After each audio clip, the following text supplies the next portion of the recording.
নমস্কার, পথে পাচারিতে আপনাকে স্বাগত। সঙ্গে রয়েছে আমি গৌরব। এই সময় আসা মানে সকলে জানেন গুরুত্বপূর্ণ খবরের আপডেট দেওয়ার জন্য আসা। প্রথমেই নজর রাখতে হচ্ছে মুর্শিদাবাদে সফর রয়েছে মুখ্যমন্ত্রী মমতা বন্দ্যোপাধ্যায়। আজ যাচ্ছেন মুর্শিদাবাদে, সেখানে হিংসা কবলিত এলাকা পরিদর্শন করবেন। কিন্তু তার আগেই মুর্শিদাবাদে ঘটলো গুলির ঘটনা, কিন্তু সেখানে দাঁড়িয়ে থেকে শুট আউটের ঘটনা মুর্শিদাবাদে। অর্থাৎ মুখ্যমন্ত্রীর সফরের আগে সেখানে কিন্তু প্রশাসনিক ব্যর্থতা আরও একবার প্রমাণিত, এমনটাই মনে করছে বিরোধী শিবির। এবং সেখানেই শুট আউটের ঘটনায় বেশ চাঞ্চল্য ছড়িয়েছে বহরমপুরে, এবং সেখানে তৃণমূলের গোষ্ঠীদ্বন্দ্ব এমনটাই মনে করছে, প্রাথমিক অনুমান করা হচ্ছে। এবং সেখানে দাঁড়িয়ে থেকে মূলত তৃণমূলের গোষ্ঠীদ্বন্দ্বে উত্তপ্ত হলো বহরমপুর, এবং সেখানেই দুই গোষ্ঠীর মধ্যে চরম সংঘর্ষ। আর জানিয়ে বেশ চাপনতা তৈরি হলো এলাকায়। আপনাদের জানিয়ে রাখি আরও একবার, যেখানে মুখ্যমন্ত্রী সফরের আগে বহরমপুরে চললো এলোপাথারি গুলি। তৃণমূলের গোষ্ঠীদ্বন্দ্বের জেরে এই হামলা বলে অনুমান। সোমবার রাতে বহরমপুরের মধুপুর এলাকার ঘটনায় বেশ চাঞ্চল্য। সেখানে একটি ক্লাব প্রাঙ্গণে স্থানীয় এক তৃণমূল কর্মীকে ঘিরে শূন্যে 6 থেকে 7 রাউন্ড গুলি চালানো হয় বলে অভিযোগ। আর এরপরই সেখানে অপর পক্ষে দুজনকে বেধড়ক মারধর করা হয়। আর জানিয়ে আবারও তুঙ্গে সেখানকার মুর্শিদাবাদের পরিস্থিতি। একেই তো হিংসা কবলিত এলাকা পরিদর্শনে যাচ্ছেন মুখ্যমন্ত্রী মমতা বন্দ্যোপাধ্যায়, এবং তার সফরের আগেই এ ধরনের ঘটনায় আবারও চাঞ্চল্য ছড়ালো গোটা মুর্শিদাবাদ থেকে বহরমপুর এলাকায়। আমাদের তৃণমূল সুপ্রিমো মমতা বন্দ্যোপাধ্যায় বহরমপুরে আসছেন এবং সেখান থেকে তার বিভিন্ন প্রোগ্রাম আছে, সেই প্রোগ্রামে যাবে। সেই মোতাবেক পার্টির ইনস্ট্রাকশনে আজকে আমরা আমাদের শহর তৃণমূল যুব কংগ্রেসের যত কর্মী ছিল তাদেরকে ইনস্ট্রাকশন দিয়েছিলাম যে তারা তাদের এলাকা থেকে যত সংখ্যক লোকজন নিয়ে আমরা আমাদের সুপ্রিমো তৃণমূল সুপ্রিমো মমতা বন্দ্যোপাধ্যায়কে সুস্বাগতম জানানোর জন্য কয়েকদিন ময়দানে জমায়েত হতাম। আমি আপনাদের মাধ্যমে দিয়ে একটা বার্তা দিতেই চাইছি, কিন্তু এটাও ঠিক যে আজ যেটাই আমি বলবো, কাল আমি যে দল করি, আমি দীর্ঘদিন ধরে তৃণমূলটা করি, আমি রাজনীতির কোনো এখানে পাঠ করছি, কিন্তু সে দলেরই হয়তো কেউ না কেউ এমন ভুলভাল বার্তা দিতে মনে হবে যে আপনারাই দোষ, যেই দোষ। আমি বাবুলমোনা ক্লাবে বসে আছি দীর্ঘদিন ধরে। বাবুলমোনা পুজো একটা বড় পুজো হয়, বাবুলমোনা ক্লাব। হঠাৎ করে রাত 10:30টার সময় কিছু ছেলে, যাদেরকে আমি চিনি, যার মধ্যে একটা ছেলে বিশু নাম, কুঞ্জঘাটের বাড়ি, যার মধ্যে একটা ছেলে মেঘনাথ নাম, সে বিভিন্নভাবে বিভিন্ন পুলিশের মাধ্যমে আমরা জানতে পারি বিভিন্ন কেসে মেঘনাথ বাড়ি লালবাগ বিহারে। সুমন চৌধুরী, যার বাড়ি মধুপুরে, সে নিজেকে বলে আমি যুব সভাপতি, তৃণমূল যুব সভাপতি। আর আরো কিছু ছেলে, যেমন ঘুষ বলে একটা ছেলে আছে বিষ্ণুপুরের বাড়ি। এই ছেলেগুলো হঠাৎ করে দেখি আমি যে ক্লাবের সামনে আসে। আরো কিছু ছেলে আছে, তাদেরকে ফেস আমি চিনি বাই ফেস। রবিন বলে একটা ছেলে আছে, বাই ফেস চিনি, মধুপুরে বাড়ি। কিছু ছেলে বাইরে কুঞ্জঘাটা থেকে এসছে। প্রত্যেক কটা ছেলে এই ছেলেগুলো যারা দীর্ঘদিন ধরে পাপায়ের সাথে। ঠিক আছে, তার জন্য প্রশাসন আছে, কারা করেছে, কি করেছে না করেছে, কি হয়েছে, পুলিশ প্রশাসন আছে। আরামসে আস্থা রাখবেন সবাই। কোনো ঘটনা নিশ্চিতভাবে তার তদন্ত করে ব্যবস্থা গ্রহণ করা হবে। আর এই সমস্ত বিষয় নিয়ে আমরা আপডেট নেব। সরাসরি গ্রাউন্ড জিরো থেকে জুড়ে রয়েছেন সাগর। একেবারে দেখো, ফের উত্তপ্ত মুর্শিদাবাদ। একেই তো মুখ্যমন্ত্রী সফর রয়েছে, আজ মুর্শিদাবাদ যাচ্ছেন মুখ্যমন্ত্রী, একাধিক কর্মসূচি রয়েছে, এবং তার আগে মূলত উত্তপ্ত পরিস্থিতি হয়ে উঠল মুর্শিদাবাদ। শুট আউটের ঘটনা, বর্তমান আপডেট কি হয়েছে? এখনো পর্যন্ত কেউ আটক বা গ্রেপ্তার করা কি সম্ভব হয়েছে? একদমই দেখো গোড়াও, তোমাকে জানিয়ে রাখি যে আর কিছুক্ষণের মধ্যেই, অর্থাৎ দুপুর নাগাদের মধ্যেই কিন্তু মুর্শিদাবাদের মধ্যে পৌঁছে যাচ্ছেন মাননীয় মুখ্যমন্ত্রী।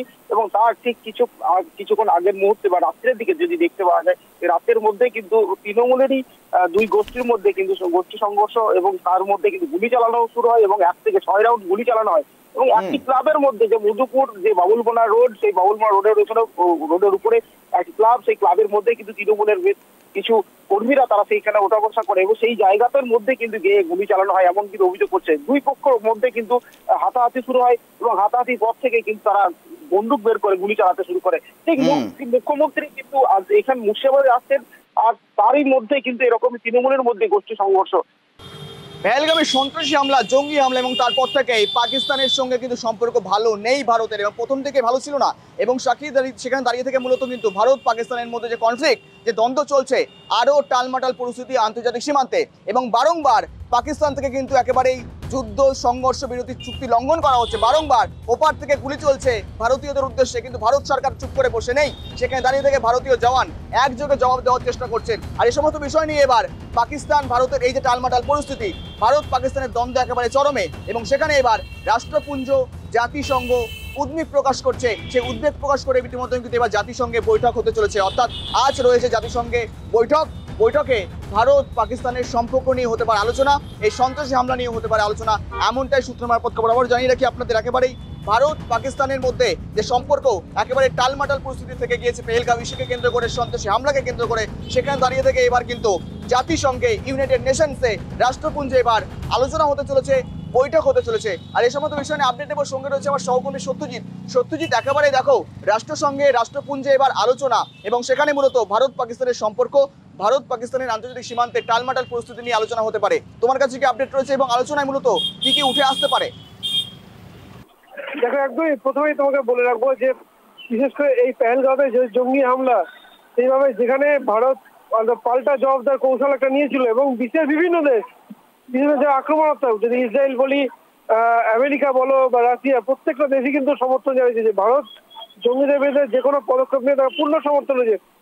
এরপরই ভারত সরকার যেটা করে তা হচ্ছে কূটনৈতিক ভাবে পাকিস্তান চাপ দেয়, যেমন সিন্ধু চুক্তি বাতিল, একাধিক কিন্তু বিষয়, এবং শিলং নদী যে জল বেড়ে যাওয়া, পাকিস্তানের বন্যা কবলিত হয়ে যায়, এবং তারপর থেকে ভারত সরকারের যে প্রস্তুতিগুলো পরপর দেখো, বিভিন্ন তিন বাহিনী, স্থলবাহিনী, জলবাহিনী এবং নৌবাহিনী, তিন বাহিনীর প্রস্তুতি একদম তুঙ্গে।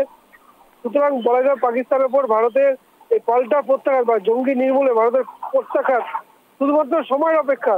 আর ঠিক সেইখানে পাকিস্তানের পক্ষে প্রথমে পাল্টা হুঙ্কার দিলেও বলা যেতে পারে সেই পাকিস্তান কিন্তু বারবার কিন্তু কখনো রাষ্ট্রসংঘের কাছে, কখনো আমেরিকার কাছে আবেদন করছে যে ভারত যেন কোনো মতে আক্রমণ নয়, আলোচনার টেবিলে বসে। এমনকি তুমি দেখো, শাহবাজ শরীফ তিনি কিন্তু স্পষ্ট বলেছেন যে কোনো আন্তর্জাতিক সংস্থা দিয়ে তদন্ত করা হোক যে পেহেলগাঁওয়ে হামলা চালিয়েছে কারা, এবং যদি পাকিস্তানের যোগ পাওয়া যায় যা শাস্তি মাথা পেতে নেবে।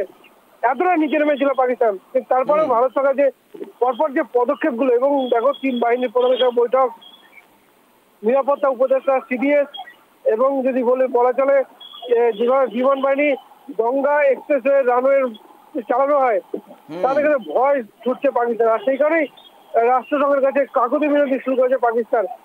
এখন দেখো, এই মুহূর্তে যদি বলা চলে কোনো মতেই তারা যে, কারণ পাকিস্তানের অর্থনৈতিক অবস্থা একেবারে ভেঙে পড়ছে, দেউলিয়া হওয়ার পথে পাকিস্তান, ফলে স্বাভাবিকভাবেই পাকিস্তানের কাকুতি মিনতি অত্যন্ত গুরুত্বপূর্ণ। এবং রাষ্ট্রসংঘ কিন্তু একটি কথাই ভারতকে জানিয়ে আসছিল যে পরিস্থিতি যেন যুদ্ধের দিকে না যায়। কিন্তু এই মুহূর্তে জঙ্গি নির্মূলের যে পথে ভারত নেমেছে বা জঙ্গি নির্মূল করার যে পদক্ষেপগুলো নেওয়া হচ্ছে, তাতে কিন্তু মনে হয় না যে ভারত এখান থেকে পিছিয়ে আসবে। কারণ এই জঙ্গিদের বারবার জন্য বিশ্বের বহু দেশ কিন্তু ক্ষতিগ্রস্ত হচ্ছে সাধারণ মানুষ। আর সত্যজিৎ, মূলত আজ জাতিসংঘের বৈঠক থেকে তো এমনই সিদ্ধান্ত হলেও হতে পারে যেখানে বলা হতে পারে যুদ্ধ নয়, সেখানে দাঁড়িয়ে থেকে একটা সমঝোতা বা একটা কোথাও একটা নিজেদের মধ্যে একটা সম্পর্ক ঠিক করা হোক বা দু দেশের মধ্যে সহযোগিতায় জঙ্গি দমন করা হোক, এমনটা বার্তা দেওয়া হতে পারে। কিন্তু ভারতের তো একেবারে দেওয়ালে পিঠ থেকে গিয়েছে, ভারত তো এই মুহূর্তে চুপ করে বসে থাকবে না সত্যজিৎ নিশ্চয়ই। ভারতের দেওয়ালে পিঠ থেকে যে কথাটার সঙ্গে আমি মোটেই সহমত নই, বরঞ্চ বলতে পারে ভারত আক্রমণাত্মক হয়ে রয়েছে। যেভাবে 29 জন পর্যটকের মৃত্যু হয়েছে, তাদের দেশের অভ্যন্তরে চাপ আছে পাল্টা বদলা নেওয়ার, কারণ এই জঙ্গি আক্রমণ বছরের পর বছর ধরে চলে আসছে।